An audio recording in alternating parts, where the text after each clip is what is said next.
Hi friends, എല്ലാവർക്കും നമസ്കാരം. പുതിയൊരു വീഡിയോയിൽ സ്വാഗതം. ലേറ്റായിപ്പോയി, കുറച്ച് തിരക്കിലായിപ്പോയി. നമ്മൾ ഇന്ന് വൈകുന്നേരം വീഡിയോ ചെയ്യേണ്ടായിരുന്നു. എന്താ ചെയ്യുക, നിങ്ങൾക്ക് എല്ലാവർക്കും അറിയാം, നമ്മളെ എമ്പുരാൻ്റെ ഒന്നാമത്തെ പോസ്റ്ററായിട്ട് എബ്രാം ഖുറേഷി അക്ക ലാലേട്ടൻ, അല്ലെങ്കിൽ അബ്രാം ഖുറേഷി അക്ക നമ്മുടെ സ്റ്റീഫൻ നെടുമ്പള്ളി എന്ന് പറഞ്ഞിട്ട് ലാലേട്ടൻ്റെ ഒരു വീഡിയോ വന്നിട്ടുണ്ട്. എനിക്കൊന്ന് സോഷ്യൽ മീഡിയയിലൊക്കെ ഭയങ്കരമായിട്ട്, കാരണം അത് വൈറലാവാനും അത് ഭയങ്കര എന്താ പറയുക, ഇത്ര റീച്ച് കിട്ടാനും പല കാരണങ്ങളുണ്ട്. അതിലൊന്നും എന്താ വെച്ചാൽ, നമുക്കറിയാം, നമ്മൾ ഏവരും ഒന്നാമത്തെ പോസ്റ്ററിന് വേണ്ടിയിട്ട് ഒന്നാമത്തെ പോസ്റ്റർ നമുക്ക് ആരാന്നൊക്കെ നമുക്ക് ഓൾറെഡി അറിയാവുന്നതാണ്. നമ്മൾ അതിനുവേണ്ടി വെയിറ്റ് ചെയ്യായിരുന്നു. സോ അതതുപോലെ തന്നെ നമ്മളെ ലാലേട്ടൻ്റെ വീഡിയോ വന്നു. പിന്നെ അത് ലാലേട്ടൻ്റെ അതിലുള്ള ലുക്ക്, അതായത് ഈ വീഡിയോ വരുന്നതിൻ്റെ കൂടെ വരുന്ന ഒരു പോസ്റ്ററും, അതിന് മുമ്പ് ഇന്ന് രാവിലെ പൃഥ്വിരാജ് ഷെയർ ചെയ്തൊരു പോസ്റ്ററും 1-2 ഡയലോഗുകളും ഉണ്ട് ഇൻസ്റ്റഗ്രാമിൽ. ഏറ്റവും ഗംഭീരം എന്താ വെച്ചാൽ ലാലേട്ടൻ്റെ ലുക്കാണ്. ലാലേട്ടൻ എന്താ പറയുക, ഭയങ്കര ഗ്ലാമറായിട്ട് നല്ല താടിയൊക്കെ ട്രിം ചെയ്തിട്ടുള്ള, നമുക്കറിയാം ഇപ്പോൾ 1-2 വീഡിയോസ് നമ്മളടുത്ത് കാണുകയും ചെയ്ത് അങ്ങനത്തെ അതേ ലുക്കിൽ ഇരുന്നിട്ടാണ് ഈ വീഡിയോയും പറഞ്ഞത്. അതേ ലുക്കിലാണ് ഈ വീഡിയോയും ചെയ്യുന്നത്. അതിൽ എനിക്ക് ഇന്ന് രാവിലെ പൃഥ്വിരാജിന്റെ സയ്യിദ് മസൂദിന്റെ റിവീൽ ചെയ്തു. അഭിമന്യു സിംഗിന്റെ ഞാൻ അതിൽ നിരാശനാണ്. ഞാൻ എന്താണ് സത്യം പറഞ്ഞാൽ, അഭിമന്യു സിംഗിനെ കണ്ട് പരിചയമുണ്ടെന്നല്ലാതെ അദ്ദേഹം ഒരു ഭയങ്കര നമുക്കൊരു വാവ് ഫാക്ടർ തരുന്ന ആക്ടറാണെന്ന് എനിക്ക് ഇതുവരെയും തോന്നിയില്ല.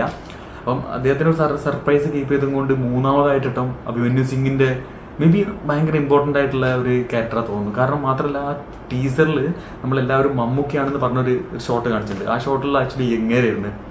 സോ എന്താണ് പൃഥ്വിരാജ്, എനിക്ക് തോന്നുന്നു പൃഥ്വിരാജിന്റെ ഒരു സ്വഭാവം വെച്ചിട്ട് അദ്ദേഹം ആ ക്യാരക്ടറും ആ ഒരു അഭിനയം ഒക്കെ നോക്കിയിട്ട് തന്നെ ആൾക്കാരെ സെലക്ട് ചെയ്യുള്ളൂ. അത് സിനിമയ്ക്ക് ഹൈപ്പിന് വേണ്ടിയിട്ട് ഇന്ന ആക്ടേഴ്സിനെ കൊണ്ടുവരുന്ന എനിക്ക് തോന്നുന്നില്ല. അതിന്റെ ഭാഗമായിട്ടായിരിക്കാം. സ്റ്റിൽ നമുക്കറിയാം, ഇനിയും സർപ്രൈസിങ് ക്യാരക്ടേഴ്സ് ഒരുപാടുണ്ട്. ഒരുപാടില്ലെങ്കിലും 2-3 ആൾക്കാർ എന്തായാലും ഉണ്ടാവും. അത് നമ്മൾ മേ ബി തിയേറ്ററിലായിരിക്കും കാണാം, അല്ലെങ്കിൽ ഇനി സിനിമേന്റെ മുമ്പ് പോസ്റ്ററുകൾ ഇറങ്ങുമെന്ന് അറിയില്ല. സോ ആ ഒരു അഭിമന്യു സിംഗിന്റെ കുറച്ച് നിരാശനാണ് ഞാൻ. എന്നാൽ പോലും സയ്യിദ് മസൂദും നമ്മുടെ ലാലേട്ടനും വന്നിരുന്ന് ആ വീഡിയോ, ലാലേട്ടൻ്റെ വീഡിയോ നമുക്കൊന്ന് കാണാതെ നല്ല അടിപൊളിയായിട്ട് ലാലേട്ടൻ സംസാരിക്കുന്ന ഒരു വീഡിയോ ഉണ്ട്.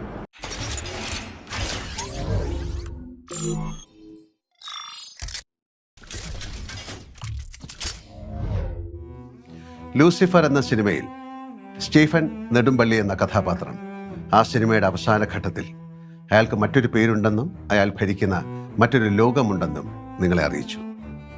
2ാം ഭാഗത്തിലേക്ക് വരുമ്പോൾ ഖുറേഷി അബ്രാം എന്ന ആ കഥാപാത്രവും അയാളുടെ ലോകവുമാണ് നിങ്ങൾ കൂടുതൽ പരിചയപ്പെടാൻ പോകുന്നത്. എങ്ങനെ ഖുറേഷി അബ്രാം അയാളുടെ ലോകത്തിലെ പ്രശ്നങ്ങളും കേരളം അഭിമുഖീകരിക്കുന്ന ഇപ്പോഴത്തെ പുതിയ പ്രശ്നങ്ങൾക്കും ഒരു പരിഹാരമുണ്ടാക്കുന്നു എന്നതിനെക്കുറിച്ചാണ് ഈ സിനിമ. ഖുറേഷി അബ്രാം അഥവാ സ്റ്റീഫൻ നെടുമ്പള്ളി എന്ന കഥാപാത്രത്തിൻ്റെ മുഴുവൻ കഥ ഒരുപക്ഷെ നിങ്ങൾക്കറിയണമെങ്കിൽ നിങ്ങൾ ഈ ഫ്രാഞ്ചൈസിൻ്റെ ഈ ട്രിയോളജിയായി പറയാൻ പോകുന്ന ഈ കഥയുടെ 3ാം ഭാഗവും കാണേണ്ടി വരും. അതുകൊണ്ട് തന്നെ 2ാം ഭാഗത്തിൻ്റെ അവസാനത്തിൽ 3ാം ഭാഗത്തിലേക്കുള്ള ലീഡ് കൂടി കാണാൻ സാധിക്കും. എൻ്റെ സിനിമാ ജീവിതത്തിലെ ഏറ്റവും വലിയ സിനിമ ആയിട്ടാണ് ഞാൻ എമ്പുരാനെ കണക്കാക്കുന്നത്.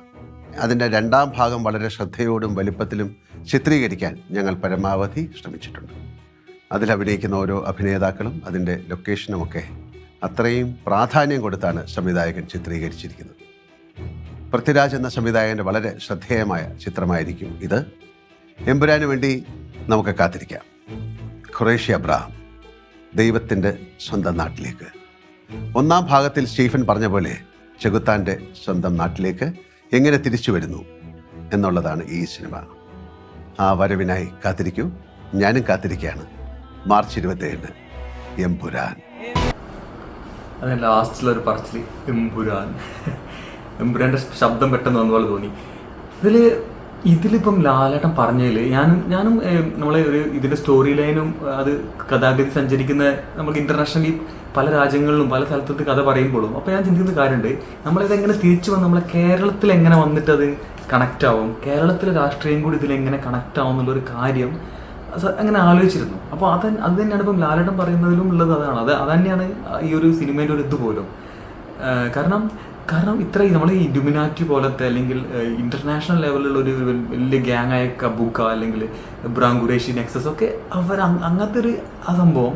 സോ ഇങ്ങനത്തെ വലിയ വലിയ ഗ്രൂപ്പുകൾ നമ്മളെ കേരള രാഷ്ട്രീയമായിട്ട് അല്ലെങ്കിൽ നമ്മളെ കേരളമായിട്ട് എങ്ങനെ കണക്റ്റ് ആവും ആ സ്റ്റോറി ലൈൻ എന്നൊക്കെ ഉള്ളത് ഭയങ്കര കൗതുകമുള്ള സംഭവമാണ്. ഞാനത് മുരളി ഗോപിൻ്റെ എടുത്തായതുകൊണ്ട് അത് ഭയങ്കര അടിപൊളിയായിട്ട് അദ്ദേഹം ചെയ്തു വെച്ചിട്ടുണ്ടാവും. എന്നാൽ പോലും അതായിരുന്നു ചിന്തിച്ചത്. അതുപോലെ ഇതിനുപോലെ ഞാൻ ഈ സിനിമയെ പറ്റി ചിന്തിക്കുന്ന കാര്യം എന്താ വെച്ചാൽ, പൃഥ്വിരാജ് ഓൾറെഡി പറഞ്ഞിട്ടുണ്ട് മിക്കവാറും ഒരു 30 മിനിറ്റ് ഒക്കെ കംപ്ലീറ്റ് ഹിന്ദി മാത്രമാണ്. കാരണം സയ്യിദ് മസൂദ് ഒരു ഹിന്ദി സംസാരിക്കുന്ന ക്യാരക്ടറാണ്. സോ പല സിനിമകളിലും ഞാൻ തമിഴ് പോലത്തെ ചില സിനിമകളിലൊക്കെ നമുക്ക് കാണാം, അതായത് ഇപ്പം ഏത് ലാംഗ്വേജിലുള്ള ആൾക്കാർ എവിടെ പോയാലും സംസാരിക്കുന്നത് ആ സിനിമയുടെ ഭാഷ തന്നെയായിരിക്കും. പക്ഷെ ഇതിൽ അങ്ങനെയല്ല. പൃഥ്വിരാജ് എടുത്ത് പറഞ്ഞിട്ടുണ്ട് ഒരു 30 മിനിറ്റ് കംപ്ലീറ്റ് ഹിന്ദിയാണ്, തുടക്കത്തിൽ മൊത്തം ഹിന്ദിയാണ്. മേ ബി അതൊക്കെ ഈ സയ്യിദ് മസൂദിന്റെ ക്യാരക്ടേഴ്സും ആ ഒരു കാര്യങ്ങളൊക്കെ പറയുമ്പോഴേക്ക് ഹിന്ദി സംസാരിക്കുന്നത്. അപ്പോൾ അതുപോലെ ഞാൻ ആലോചിച്ച കാര്യമാണ്, ഇപ്പം കബൂക എന്നൊക്കെ പറഞ്ഞത് ഇന്റർനാഷണലി ഉള്ള ക്യാരക്ടർ തന്നെയാണ്. അല്ലെങ്കിൽ ഇപ്പം നമ്മൾ കണ്ട ഈ ചെറോം ഫിലിനെ പോലത്തെ ക്യാരക്ടർ. സോ ഇവരൊക്കെ ആയിട്ട് നമ്മൾ ലാലേട്ടൻ എബ്രാം ഖുറേഷി ഒരു സീനൊക്കെ വരുമ്പോൾ അതിൽ ലാലേട്ടൻ്റെ സംസാരം എങ്ങനെയായിരിക്കും, അല്ലെങ്കിൽ എബ്രാം ഖുറേഷിൻ്റെ ആ ലാംഗ്വേജും കാര്യങ്ങളൊക്കെ എങ്ങനെയാണെന്ന് അത് ഭയങ്കര ഒരു എക്സൈറ്റ്മെൻറ്റോ ഒരു കൗതുകം കൂടെ തന്നെ അത് എത്രത്തോളം നന്നാവും അറിയാനുള്ള ഒരു ഇതുകൊണ്ട് എനിക്കുണ്ട്. കാരണം ഈ ഒരു സ്കേപ്പിൽ ഇങ്ങനെ ഇന്റർനാഷണലി നമ്മളെ മലയാളികളായ ക്യാരക്ടേഴ്സ് അവിടെ പോയി നിൽക്കുമ്പോൾ അവർ കമ്മ്യൂണിക്കേറ്റ് ചെയ്യുന്നത് എങ്ങനെയാണെന്ന് അത് എൻ്റെ ഒരു കൗതുകമാണ് ഈ സിനിമ കാണുമ്പോൾ. പൃഥ്വിരാജ് അടിപൊളി ചെയ്തിട്ടുണ്ടാവും, അതിലൊരു ഡൗട്ടും ഇല്ല. എന്നാൽ പോലും അതെനിക്ക് കാണാൻ ഭയങ്കരമായിട്ട് ആഗ്രഹമുള്ള കാര്യമാണ്. പിന്നെ നിങ്ങൾ ഈ ലൂസിഫറിൽ നമ്മളെ ലാലേട്ടൻ ആ ഒരു ഗംഭീരമായ ഡയലോഗ് പറഞ്ഞതിന് മുമ്പൊക്കെ സംസാരിച്ച ഒരു ഡ്രഗ്സിനെ പറ്റിയിട്ടും 2019 സംസാരിച്ച അന്നൊന്നും നമ്മളെ നാട്ടിലൊന്നും എനിക്ക് തോന്നുന്നു ഇത്രത്തോളം ഡ്രഗ്സും കാര്യങ്ങളും ഇതൊന്നായാലും. പക്ഷെ നോക്കി ഇപ്പം നിങ്ങൾ ആലോചിച്ച് നോക്കും, ഇപ്പോൾ ശരിക്കും ആ തിരിഞ്ഞു നോക്കുമ്പോൾ നമ്മൾ ആ സിനിമയിൽ പറഞ്ഞ കാര്യങ്ങളൊക്കെ ഇപ്പം എനിക്ക് തോന്നുന്നു നമ്മൾ നാട്ടിലത്തെ ഒരുപാട് കാര്യങ്ങൾ കേൾക്കുമ്പോൾ അതൊക്കെ നടക്കാണ് കേരളത്തിൽ നിന്ന് തോന്നി പോവുക. സോ ഇപ്പോൾ സമകാലീനമായ കേരള രാഷ്ട്രീയത്തിനും അടിപൊളിയായിട്ട് ഗംഭീരമാക്കിയിട്ട് മുരളിഗോപി എഴുതി വെച്ചിട്ടുണ്ടാവും.